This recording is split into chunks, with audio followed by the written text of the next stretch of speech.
Put your head on my shoulder. Here we go again with the freaking challenges. My question is, why do they call everything a freaking challenge? Is it actually a challenge? Does it take much for you to do a pose and then another one with you in your birthday suit and then put a filter on it and then stitch them together? Back when we had to go out there and run away from saber-toothed tigers and survive out in the elements, that was a freaking challenge. But I guess today in domestic human society, this shit is challenging, or was challenging. Okay, hello everyone and welcome to Alteori. I feel like I have to start addressing the people in the future because very soon this is gonna be old news. So people in the future, join the rest of us here in the past as we go over the silhouette challenge and the outrage about it. However, the outrage is not really about what you think. On my shoulder. That was a very short clip of a video, but that's only one of so many where people from TikTok enter the camera in the most baggy clothing and concealing clothing ever, and then there's a backdrop to Put Your Head on My Shoulder, one of my favorite songs. It's also one of my dad's favorite songs, and honestly, the beat goes freaking hard, man. They matched that up with Doja Cat's Streets. Man, whoever thought that mashup was a good idea, that was a freaking genius. You did it with that freaking drop.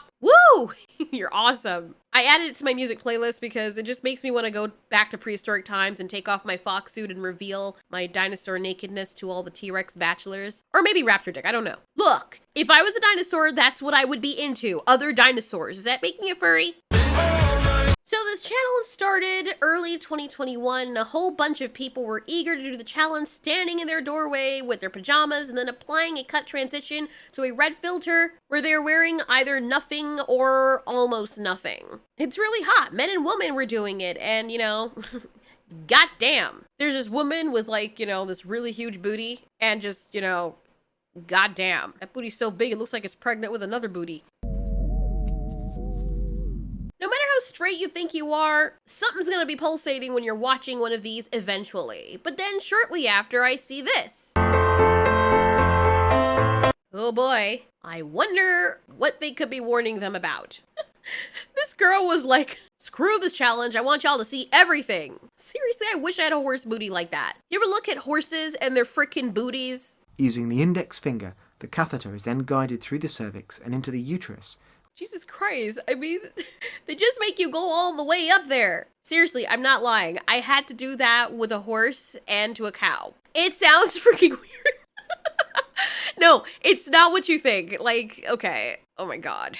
The first experience was with the cow, and it was more pleasurable because when we were on the farm, it was part of her class, because I was studying back then to be a vet. It was freezing on that farm. It was below freaking zero. The inside of that cow was blazing hot, like steaming. I wasn't gonna lie, it felt hella good having my arm all the way up past my elbow inside that freaking thing. I know she wasn't enjoying it very much, but she was, you know, kind of relaxed when I was in there. I took the entire length of my arm out, steam was singing praises and flying off that glove thing. Man, I still remember that sensation. Then there was a Morgan mare that swallowed my entire arm. I can successfully say that I have deep-throated a horse from both ends. Anyways, I know it's off topic.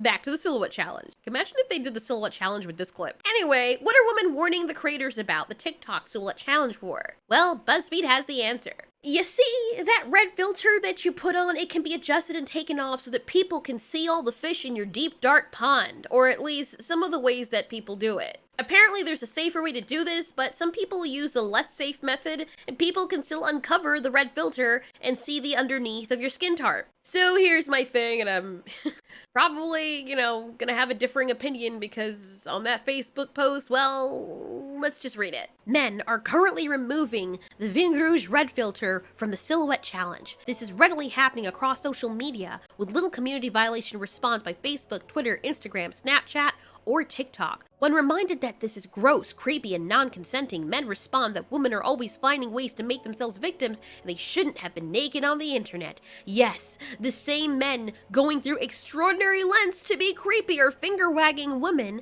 about what they shouldn't put on the internet. Because of all the things men lack, including ethics and boundaries, they're never short on audacity. This is when repeat culture, misogyny, and patriarchal malarkey combine. headline, this tweet, and its attachment have been up for 16 hours with thousands of engagement markers. Meanwhile, I'm writing this post through proverbially clenched teeth because one wrong phrase and I'll be jailed for 30 days for gender-based hate speech. Because men. That sure was a lot to unpack. My question is, why are men being the only ones who are being addressed here? Yes, that special industry that everyone knows about is mostly geared towards men, and that's because they have the bigger drive. And we know this, so if you went into this not being aware that the internet is the internet, and people of all shapes and colors and sizes and genders are going to try and accept challenges based on your frickin' challenge, you were ill-prepared, and obviously you're not seasoned on the internet. For the little bit of me that I have posted on the internet years ago, there were times when I was not wearing my full skin sheath, but I was very aware of why I was doing it and the fact that this was going to be on the internet forever. It was mostly pictures of my abs, like, you know, I had the sports bra on or something, but I wasn't ever stupid enough to uncover myself with a filter or without, because even though I was way more naive back then, I still spent copious amount of times on the internet enough to know basic etiquette. Especially if you're a girl. You can't provide something and they get mad at people when they try to take advantage of it and get bored. That's human nature. Not to mention, people forget that it's not just women on the platform doing it, it's men as well. Holy shit, I swear I know this guy. Brent? Okay. It's freaking weird. If it's not him, it's someone that looks identical to him. It's freaking creepy. Whatever, not that interested, don't care. Now, I've only seen a few clips with men bearing all, and most of them the boys are actually smart enough to wear something on their bottoms, but there were some that were like, you know, I'm just gonna not. And consider lots of gay men out there that are like this. They're like, oh man, I want to see what's in there, man. This is the silhouette challenge. Now get ready for the de-silhouette challenge, or unsilhouette, or whatever you call it. And dude, what about the girls that like other girls? When I was in high school, holy shit, I don't know why I attracted lesbian girls with the veracity in which they came after me. Of course, I see it as a compliment because every single one of them said I was attractive and they gave me those frickin' eyes, dude. People think it's just men that do that. Nope. No, women do it to women that like other women. They will look at you with this predatory gaze. Like, want to scissor, shit. It's the kind of gaze that kind of makes you afraid. In one of those cases, one of our friends, or one of my friend's friends to be more specific, this Puerto Rican girl who thought I was cute, and honestly, she was kind of cute too. She was way too handsy, like very handsy. I mean, I'll be talking to my friends and this girl just does not know boundaries. She would come up to me and grab one of my ass cheeks and squeeze. I would tell her multiple times, please do not do that. And one of the times, probably like the 7th time she did it, when we were outside of the school, okay, I turned around and she did it and I slapped her hand away. You know what her response was? She bit her very full lips, looked up at me, and looked down on my body like grilling me up and down, like she was undressing me with her eyes, and she said, I like them feisty. I don't know the expression that was on my other two friends' faces because I was just staring at her like completely open-mouthed. We were friends, so I understood that, you know, she was just really creepy and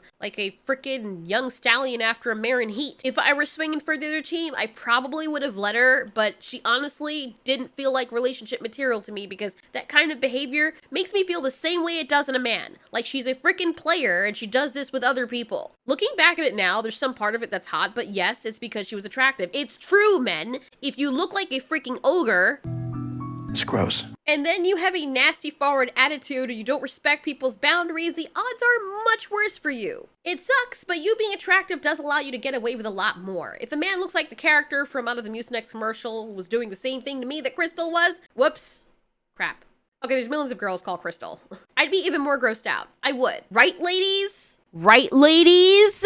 Okay, so just understand that when men feel more grossed out about a woman who is unattractive to them that is doing something similar, don't get mad when they cringe rather than feeling flushed. I just wanted to set that up. So all of that being said, I use my experience as a way to let people know that there are some creepy women out there too. I mean, I have my own levels of creepiness. For a time, I was paranoid after that because I was in the bathroom and Crystal knew I was in there and she was looking through the freaking gap in the bathroom stall door. Like, what the hell, dude? I didn't say anything to her at the time that was abrasive or anything. I just kind of ignored it or brushed it off. I just cut my stream and quickly pulled up my jeans and opened the door. She still had that creepy Joker predatory smile on her face. The one that makes your hair stand up. And I was like, oh, hi, Crystal. And then we actually had a nice conversation that she, stalked me back to class. Maybe I'm used to being hit on, so it clearly wasn't that big of a deal for me, but I would never ruin her life because of it. So yeah, females and males, mostly males, yes. But if that's the case, that you know that people like this are out there that exist, as creepy as it is, expect that it's going to happen. I don't know why this person went off on this freaking tirade about men in the post. When I hear people talking about this based on men wanting to see girls naked, it just sounds like the equivalent of someone saying, freaking dogs licking their asses, gross. It's perpetuated butthole assault culture. Or it's the equivalent of you getting mad because dogs eat meat. And by them doing so, you think that they're perpetuating carnivorous culture. I know, I don't know what freaking accent that was. Like, there are legit vegan people, not all vegan people, only some,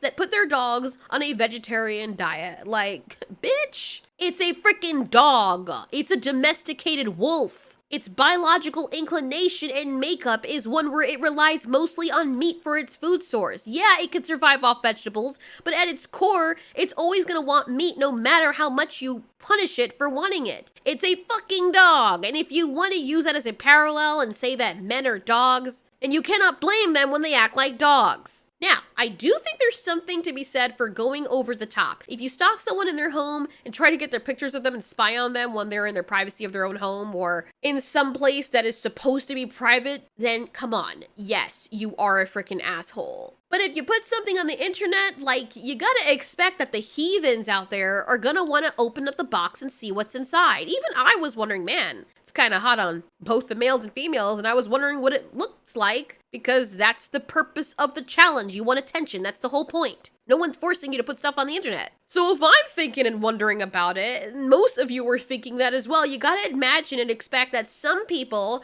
are gonna go the extra mile and actually open the box rather than just sitting there saying, gee, I wonder what's inside that box. If the box is there, it's eventually gonna be open. It's the same people that will go to places like Philadelphia or New York and get mad when they leave their bag next to them and turn around and look at something else just momentarily, and then when they turn back around, they're outraged that their bag is gone. Yeah, it sucks. It really does. But there are shitty people, and there's always going to be shitty people, and you have to make sure that you're responsible for keeping yourself as safe as possible. Understandably, those accounts that were tutoring people and how to remove the red filter, but I'm pretty sure that regardless of all the removed videos, people are still going to do it, regardless of whether you ban them or not. So I wouldn't be surprised if, clips started showing up on that special place on the internet that all of us love to spend too much time on, the Palace of Hubris.